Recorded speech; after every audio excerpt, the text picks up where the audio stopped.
Women played many roles in the Civil War. They did not sit idly by waiting for the men in their lives to come home from the battlefield. Many women supported the war effort as nurses and aides, while others took a more upfront approach and secretly enlisted in the army or served as spies or smugglers. Whatever their duties were, these new jobs redefined their traditional roles as housewives and mothers and made them an important part of the war effort. Although the exact number is unknown, it is speculated that hundreds of women served as spies for the Confederate and Union armies in the Civil War. Women spies usually gather valuable military information by flirting with male soldiers at parties, dinners, or other social events. These women also smuggle supplies, ammunition, and medicine across enemy lines by hiding them underneath the large hoop skirts. One Confederate spy, Emily Piggott from North Carolina, gathered military information by entertaining Union soldiers at dinner parties in her home. Piggott then passed along this information to the Confederate Army by leaving messages in secret hiding spots or by crossing enemy lines and hand-delivering them. Like many spies, the Union Army quickly caught on to Piggott and she was arrested and sent to jail.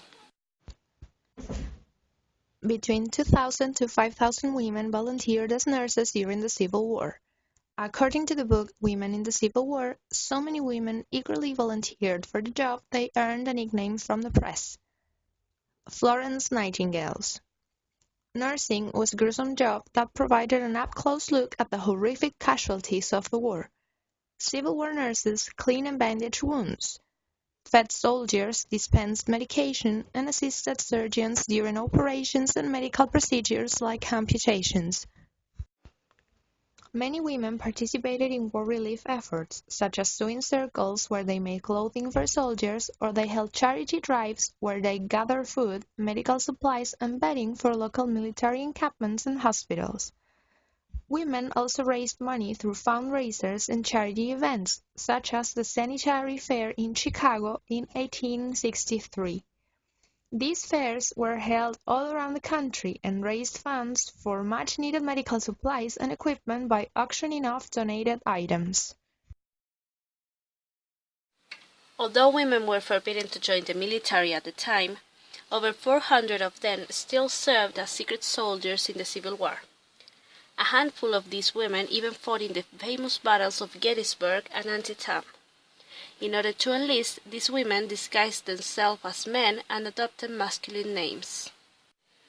Their disguises were so convincing that the women were often only discovered by accident while being treated for injuries or illnesses. One female soldier, Mary Owens, served under the alias John Evans for 18 months before her identity was discovered during treatment for a wound on her arm. Upon discovery, Owens was promptly sent back home to Pennsylvania. After the Civil War ended in 1865, many of the women went back to their traditional roles in society and became wives and mothers. Some of these women later shared their wartime stories with others by publishing their war diaries and memoirs, while others kept their stories to themselves as they tried to readjust to life as a woman in post-Civil War America.